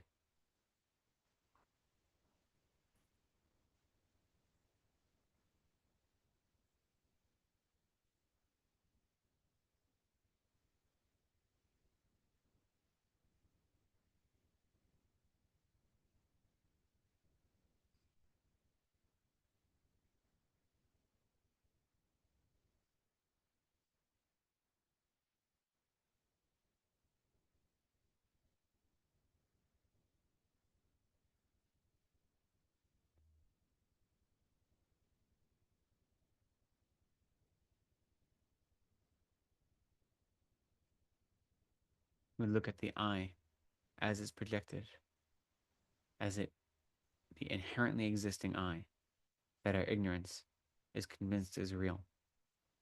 Once we have a picture of that, we say, if this I were real, if it existed in that way, inherently, it would either have to inherently exist within our mind body complex, within the five aggregates, or it would have to inherently exist separate from the five aggregates. These are the only two options.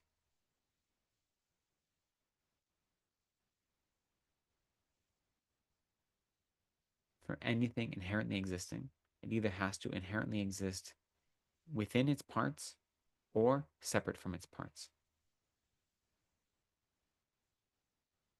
So, with the projected inherently existing I as your focus, become confident of this fact that if this inherently existed I were real, it would only be able to exist in one of two ways: inherently to be found within the five aggregates, or inherently distinct from the five aggregates.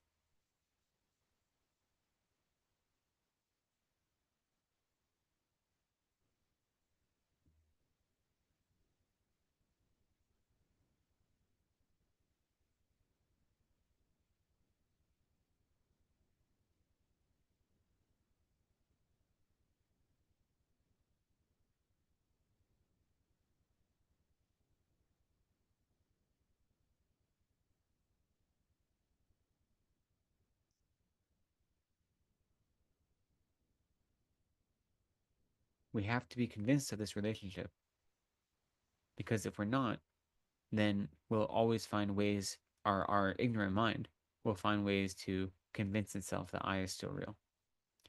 So if something inherently exists, it either has to be inherently one with its parts or inherently separate from its parts. There's no other way for something to inherently exist. And if we can think of any other way, we use logic in this meditation to prove the invalidity of that.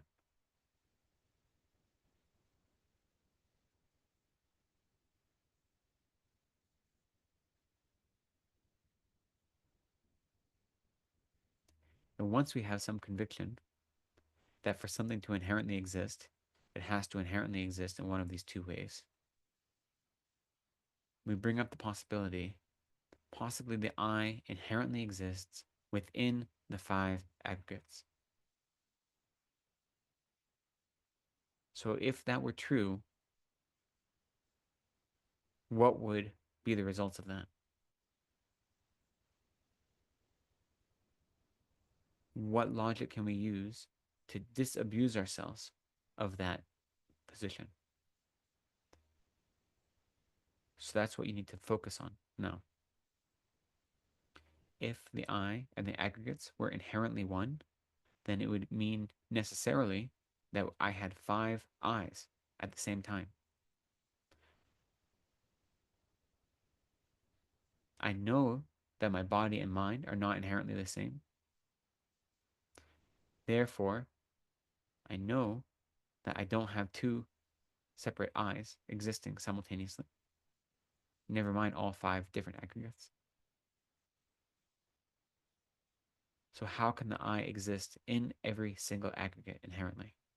This is impossible.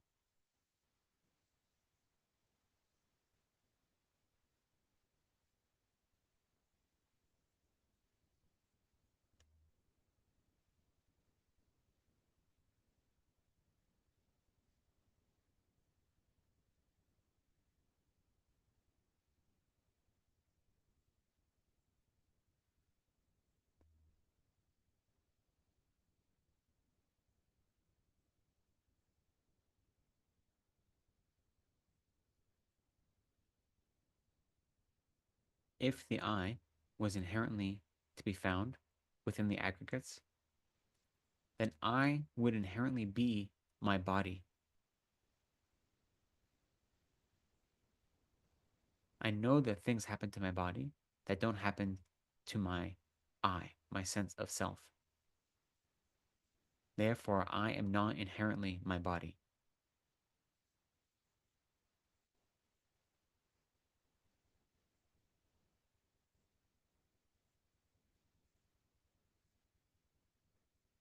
If the I inherently existed in the aggregates, then I would have to inherently be my mind. And I know that I have moments of mind that are not my I, my moments of delusion, of anger. Those are not who I am. I have multiple minds at the same time, often contradictory. Those are not who I am.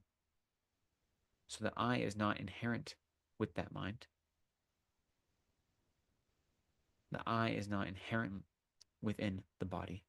I am not my body, and I am not every one of my minds in any inherent way. Develop conviction in this.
If the I inherently existed, and it does not inherently exist within the aggregates, then it has to inherently exist separate from the aggregates.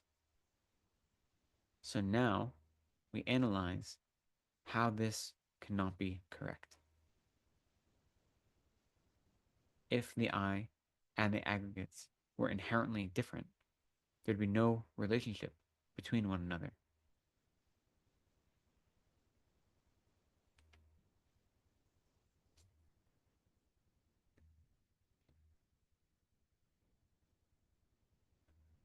We'd be able to correctly apprehend the I without relying upon any of the aggregates.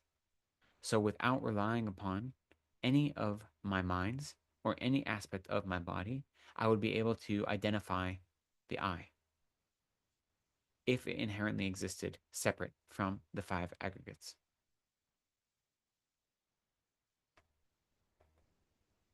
And so C, can you identify an I that exists separate from your body, that has no relationship to your body at all? And can you identify an I that is entirely separate from all of your minds, both positive and negative minds? By searching for an I that is separate, entirely inherently separate from the body and the mind, and then concluding that such an I is not to be found, we develop certainty that the I does not inherently exist separate from the aggregates. So engage in this search and develop this conviction.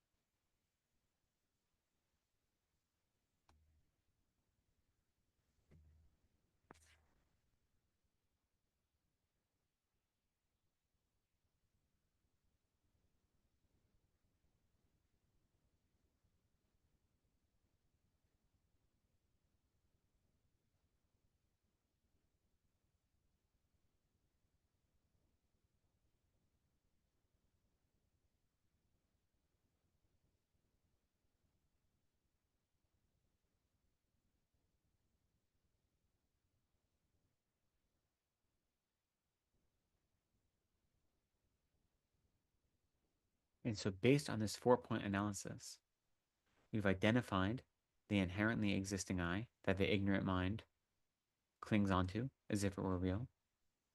We've recognized that if this inherently existing I did exist, it would have to either be inherently one with the aggregates or inherently separate from the aggregates. And then we've determined with conviction that it is neither inherently one with the aggregates nor inherently separate. And so, based on this 4-point analysis, now we develop conviction that the I that is projected by the ignorant mind, the truly existing I, does not exist in the way that ignorance perceives it to exist. So now, for this last part of the meditation, cultivate the strong conviction that I exist, but not in any inherent manner. I exist in a manner that is dependent upon designation by thought and term. I exist in a manner that is dependent upon all of the causes and conditions.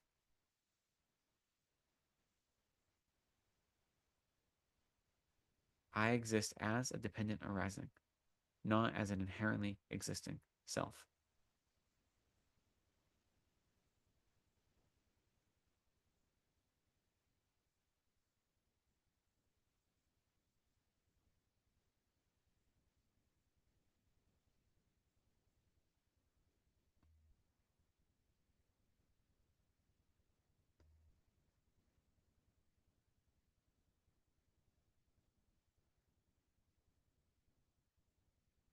And then when you're comfortable, allow your awareness to return to the room, to the screen in front.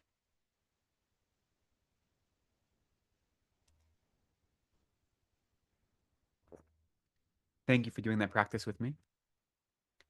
It's a really powerful practice. It's good to spend more time on it. And this is where you really see how that combination of study, contemplation, and meditation work together. Because you first study this material, and then you do the work analyzing it, trying to develop the rationale, trying to understand all the different pieces. And then once you think you understand them intellectually, then you bring them into your meditation. And that is how they become powerful. So you see that interplay between study, contemplation, and meditation in that way. And so, what I wanted to end on today, I wanted just to end as saying, why is meditating on emptiness important? Why is this something we do?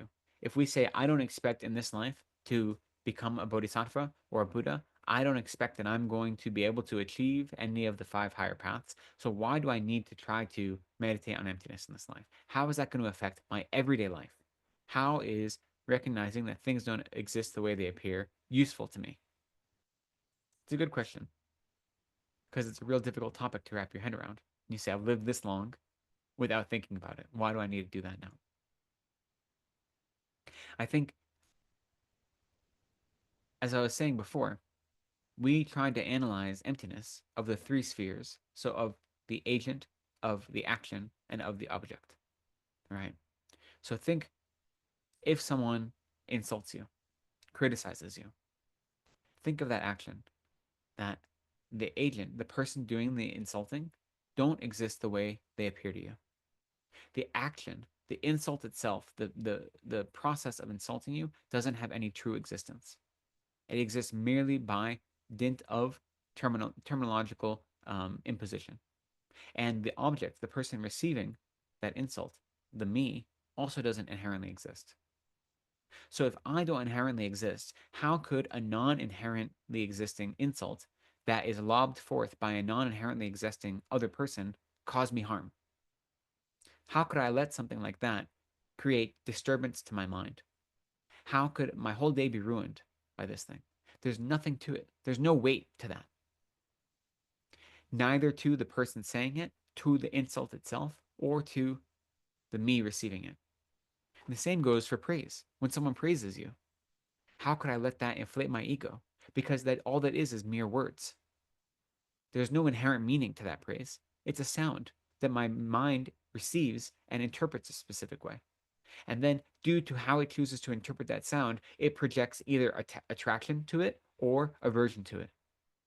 Because it thinks there's an inherent meaning to that sound, an inherent existence to that mere sound of praise or criticism. So we use the understanding that things don't exist the way they appear to us to stop ourselves from falling into minds of anger or attachment. And in the same way, when we experience any strong emotion, we look at that emotion and we say, does this emotion inherently exist?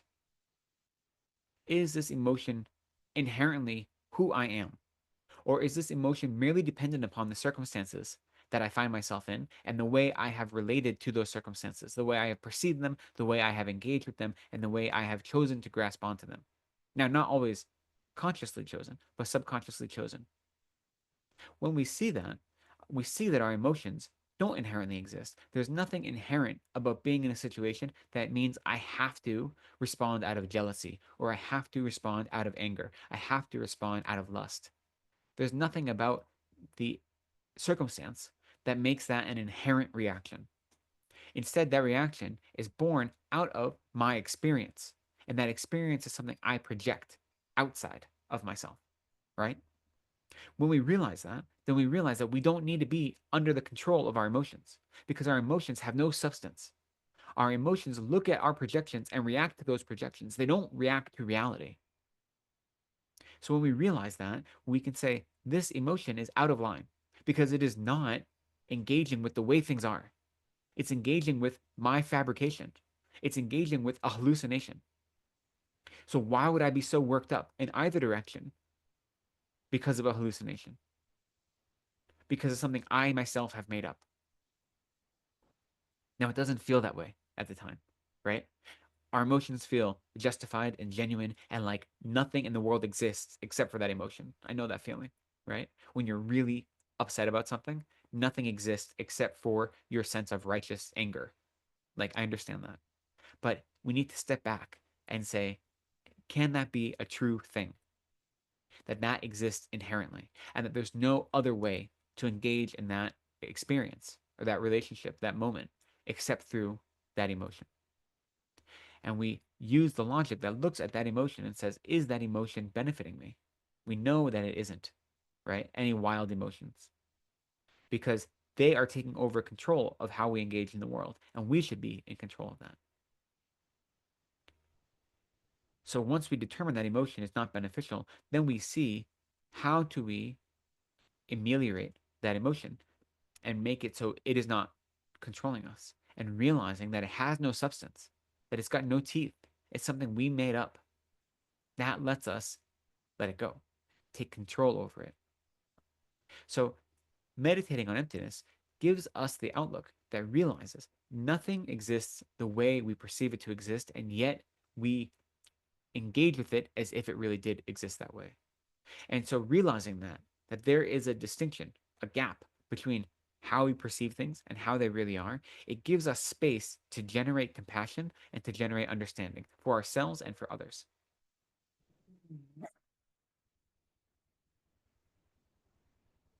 So there are more things I could go on, but we are, we've gone a good amount of time. We didn't have a break today. Normally, I would open this up for questions. I don't know if there are any. I know not everyone has been able to stay for the whole teaching. So do we have any questions from the group? No. So since we don't have any questions, There's a I lot of information that you shared, Venerable, today. So I personally will have to revisit the recording to as you kept teaching, I was able to comprehend, understand. But then if you ask me, like, okay, if you ask me to repeat the teachings, I probably wouldn't. So I will have to keep revisiting the teachings, especially on emptiness. It's always been a very difficult topic for me. of course. So, yeah. Well, this is a whole module's worth of teaching that we've done in one morning. And now, over these morning sessions, the Sunday sessions, we have talked about emptiness before, and we'll talk about it more in maybe the next session or the last one. But this is the most comprehensive one we've done. And so it was very heavy. I appreciate that. This was everything condensed. So it can be a lot to take in. But the key takeaways are to remember at the very basis that the way we perceive things and the way things actually exist is not the same, right? That is the most important takeaway. And then starting from that as our basis, we say, well, what are the consequences of that? Once we accept that the way we perceive things and the way we perceive the self is not the same way the self exists. Once we accept that as the basis, then what is the consequence? So then the consequence is um, how we relate to the world and how we undermine the grasping at self, right? And so then the things we've talked about today are how to develop conviction that the self doesn't exist the way we perceive it, and that what logical outline you can follow to develop conviction in that, right? So it is a lot. It takes a lot of. I mean, it's not that many words, right? It's really easy to get all the words in. I know we did a lot today, so maybe you don't pick them up in one session, but just watching over this video or reading the transcript, you can get all the words pretty easily. And even when you get the words, you can be convinced that these words are describing what you understand to be reality. But then that intellectual understanding still takes a long time to transform into an experiential understanding. And that's why we have to bring it into our meditation, and we do that slowly, piece by piece, right? And so what I find useful is I mean, the meditation we did today, focusing on the first two of the 7 points of the sevenfold analysis, because all of the other points are contained in that, right? So first you identify the object to be negated, and then you convince yourself that if it exists inherently, it has to exist in one of two ways, and then you negate the possibility of both of those ways of existing. That meditation is incredibly useful, and it's important as a foundational practice. What I also find useful is at the end of my day, I look back at my experiences, especially ones that elicited strong emotional reaction. And I look at those and I say, was there anything inherent in that experience or that emotion? Right. So instead of making it this abstract idea of the self, I look at, or of any phenomena, I look at my experiences when I was overwhelmed by something, right? Especially by an emotion of anger or attachment or any derivation thereof. And I say, was there an inherently existing characteristic of that emotion that had no choice but to be the way it was? Did I have to react in the way I did? And so I look at my actions and try to see that my actions throughout the day and my subconscious actions, not my choices, but the ones I'm making subconsciously due to my habituation, those actions are treating things as if they're inherent, right? So then I can say, well, if I didn't have this grasping onto myself as truly existing, would I have reacted the same way in that circumstance? Would that external environment have solicited the same type of response from me? So I try to use my own everyday experiences to analyze what it means to not exist the way I think they exist, right? So that's what I find most useful at the beginning, because otherwise, if it's all intellectual, it's hard to understand why this matters, how we incorporate this into our everyday practice. And that's what's most important, is incorporating wisdom into our everyday practice, having a mind that analyzes the reality and tries its best to engage with things as they are. By doing that, we become stronger in our ability to generate compassion and love and bodhicitta. We have more skill at helping others because we are engaging with the real truth of how things are, not how we want them to be, not how we project them to be, not how we inherently grasp at them as being, right? So when you're dealing with reality, it always makes things more fulfilling. And so I literally every day try to go through your day and pick some moments and say, in that moment, was there anything inherently existing there? And when you realize that there can't be, you say, how would I have my experience been different if I wasn't grasping onto myself as truly existing, right? How would my day have gone entirely differently if I could have seen that their actions were empty of inherent existence? There's no inherent truth behind the way they acted, behind the environment I found myself in, behind the whatever it may be that happened to me. That's not denying that those things happened, right? And it's not denying that we live in a world where we have to deal with the worldly cause and effect of different people and different environments and different circumstances. It's acknowledging that, but saying that the way we experience the world due to our minds of delusion is not the way reality truly exists. So trying to find the distinction between those two. And I use my everyday experiences to make that more accessible. Because if you're only using this logic, the logic has to be there in the background, right? Because the logic is what convinces us that this is an accurate way to engage in the world. But with only that logic, it can feel like it doesn't matter and it can feel very ephemeral. So when you're struggling with it, try to focus on actual experiences in your life and then use those experiences to see how would those experiences be different if I had this mind of emptiness that was brought to the forefront at that time. That's what I find useful.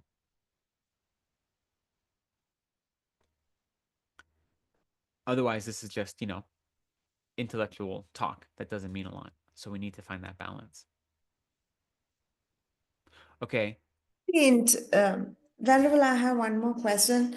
When we talk about internalizing the teachings, Mm. what does it mean habituating oneself to the teachings, to the philosophical teachings?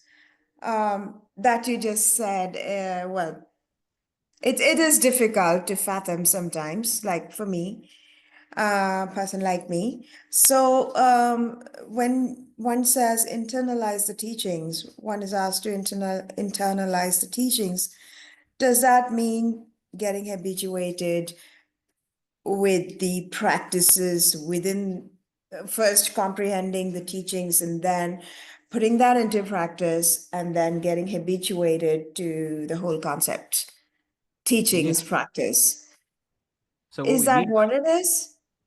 that's pointing in the right direction. That's the whole idea of it, right? Is that you need to use analysis and intellect to determine that to develop some sort of confidence that the teachings are accurate, right? Not just the teachings on emptiness, but all the teachings on compassion, for instance, or whatever they may be. And then once you develop that confidence, then you meditate on them. And that meditation means as you meditate more and more, they become more inseparable from your mind. So by living the teachings in this way, then there's no longer any gap between what the teachings suggest and your mind and your behavior for that matter. So for instance, the more you actively work to practice compassion, the easier it is, right? So the more you actively go out of your way to be compassionate, especially to those who cause you harm, then it ceases to be something you think about. You create the habit that whenever you see suffering, you wish for that suffering to not exist, regardless of who's experiencing that suffering. So that becomes your first natural way of being. And so when you can look at any sentient being and your first instinct is to wish them to be free from suffering and all suffering, that means you have internalized the teaching of compassion in such a way that you no longer think about it, that it's no longer an active process of analysis. Right. So then once you've internalized it in that way, it affects everything you do because that compassion will be there no matter who you're engaging with or how you're engaging, what task you're doing. It's always going to have that compassion underlining it because you've internalized it in such a way there's no space, right?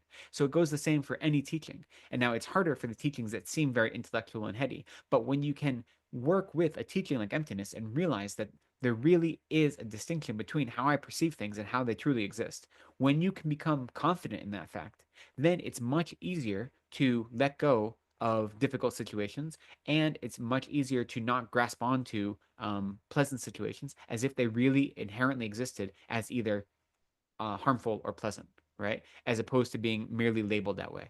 So, exactly as you say, first we have to study the teachings. We have to be convinced that there is validity to the teachings, and that conviction comes from a combination of faith in our teachers as we see them live by example, combined with our own analysis and our own study and our own logic.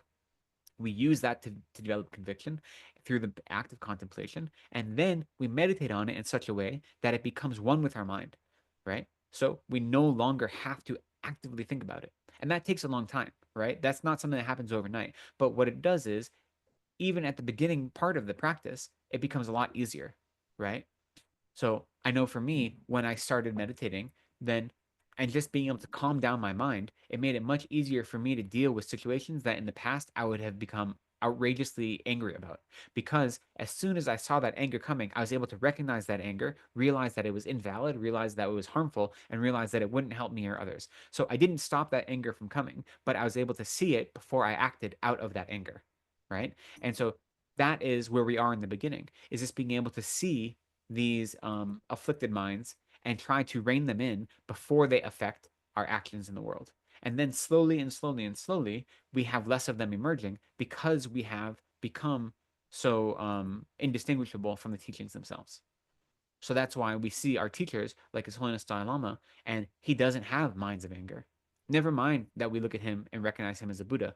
Even aside from that, just as a great practitioner, he has done so much work recognizing the disadvantages of a mind that cherishes itself and the dangers of anger or attachment that he just doesn't have those minds anymore. Even in a circumstance that would cause them to arise, they just don't arise because there isn't a part of his mind stream that has any space for them because he recognizes within himself that there is no utility to them and there's only space for compassion and love. And that's due to his practice. So that's what we need to emulate. And so it's a gradual process, right? But that's what it means to internalize the teachings is that you no longer, once you become convinced of their validity, you no longer have to think about them. You just live them in everything you do, and they affect all of your activities, which is why I often say that we don't have to think or we can't think of our spiritual practice as being something we do when we're in the Dharma center or when we're in a Dharma teaching, but it has to be something we do all the time when we're dealing with our family, at our job, with our friends, when we're out to the movies, when we're out, getting, visiting with friends or family, going out to dinner, whatever it may be, when we're listening to music, watching, this anything, we have to do that with a mind that is informed by our spiritual practice. And that makes everything we do a spiritual practice. So we have to, destroy this distinction between worldly practice and spiritual practice. And we do that by making our minds one with the Dharma. Thank you, Venerable. Thank you very much. Yeah. Deepti, hey Deepti, do you have any questions for Legdinla on this topic? Can't hear you if you're talking. Okay. I'm not sure if you're talking because your microphone is muted. So I'm going to assume we're all good. She is talking, actually. Deepti, you're muted.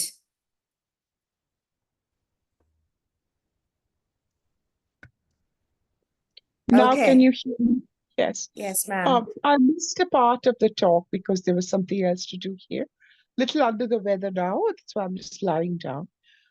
Reverend, you're always an inspiration in how precisely surgically, like brain surgery, you're doing the details of every aspect of what is the illusion and what is the self that is the illusory self that has to be questioned and not accepted as real.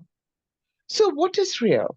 How is it possible for bodhicitta mind to be able to determine what is real and what is illusory in the self? Which part comes from karmic and which part is the illusory self Mhm, that I. mhm. So the bodhicitta mind is not what Mhm, determines what is real or not, right? The bodhicitta mind is the mind that works for others. But we do use wisdom to analyze our experiences. So we say that all of our experiences in this life are due to karmic imprints from past lives. So mm, everything we experience in this life and the way it appears to us is due to karmic imprints. And so an example of this is if you and I are both sitting in the same place and mhm. a cool wind breezes past us, you might experience that wind as very comforting and relaxing, and I might experience it as frigid and cool and really uncomfortable. So it's the same Yes. experience, but due to our own different karmic imprints, we experience Mm, it differently, right? So karma informs all of our experiences in this life. And that's mhm. why some people have very strong ignorance, and some it's easier for them to Yes. overcome because of their Yes. past experiences. Mm. So when we say what is real, we are real. Like we exist, but we don't exist the way we project ourselves to exist. We don't exist We inherently. project ourselves. Yes. We don't exist independent of causes and conditions. So we look at the self and we look at Mm, all phenomena as if it existed without any causes and conditions, as if it is not changeable, as if it exists in such a way that is permanent, right? And that isn't the case. And when you realize that, then the self that you protect so dearly you don't have to hold on to anymore. So when someone mm. harms you, you realize that they're not harming you, they're harming this projection. They're harming this thing that you don't need to hold on to anymore. Ah, And therefore, you don't take it personally and it doesn't affect your mind. That doesn't mean you don't exist. And it doesn't mean we don't live in the matrix where everything is just an illusion, right? correct. Where everything is non-existent. We do exist, but we don't exist in this inherent way that we've been grasping onto. So that is the What important is part. the purpose of world existence then? Is it to reach the Buddha nature for all of us? Is most of the world lost, and are we trying to help them with our practice? We are helping the world with our practice. We say that, I mean, it depends what you mean by the purpose of the world. We say that all sentient beings have the exact same capacity to become Buddhas, and not only that, they will become Buddhas. Oh So my every God. being that exists will eventually become a completely perfected being. And right now, at this time in the development of our, global history of the world and of existence, it's a time of that's heavily permeated by ignorance, right? So there are many suffering sentient Yes. beings. Suffering is really strong.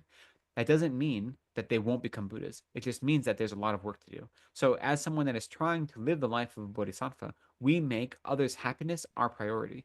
We recognize that in order to be of most benefit to them, we have to work on ourselves. We have to get rid of our own ignorance, our own attachment, our own anger. We have to move closer and closer to Buddhahood because the closer to Buddhahood we get, the more tools we have, the more opportunities we have to be of service to others. But our reason for Yes. doing that inner work is so we can help others because we recognize that they're suffering. But they're not hopeless. The idea that others are hopeless is not true at all. Everyone has the capacity to Wonderful. become Buddha. It just might be Wonderful. more difficult and they might be further away depending on their karmic imprints. Karmic. And Yes. but no one is hopeless. Everyone has that same capacity. Yes, of course. And Reverend, when is your next live class? I want to come. So we believe right now it is scheduled that next weekend will again be online. That's not 100%, but it's about Not 90%. sure. And then the Okay. week after that will be in person definitely. So Cool. next week, Thank you. it's about 90% chance of it being online, maybe not. And then the week after that is going to be 100%. okay. Thank you. Thank you, Reverend. So let us just finish. Now it is 12:30. Let us try to dedicate any merit we've accumulated. So our practice was virtuous in the beginning through our setting motivation, and it was virtuous in the middle by engaging in a Dharma discussion and exploration. And now we want to seal Beautiful. our practice and make it virtuous in the end by dedicating any merit we've accumulated to all sentient beings. So let's recite this dedication prayer in English. May the supreme jewel of bodhicitta that has not arisen arise and grow, and may that which has arisen not diminish but increase more and more. In the land encircled by snow mountains, you are the source of all happiness and good, all powerful Chenrezig Tenzin Gyatso. Please remain until samsara ends. Savior of the snowland teachings and transmigratory beings who make extremely clear the path that is the unification of emptiness and compassion, to the lotus holder, Tenzin Gyatso, I beseech, may all your holy wishes be spontaneously fulfilled. May the glorious Guru's lives be long and stable. May all beings equaling the extent of space have happiness. May I and others, without exception, accumulate merit and purify negativities. And may we be blessed to quickly attain Buddhahood. Thank you. Great. Thank you so much. Beautiful. Om Mani Padme Hum Shanti.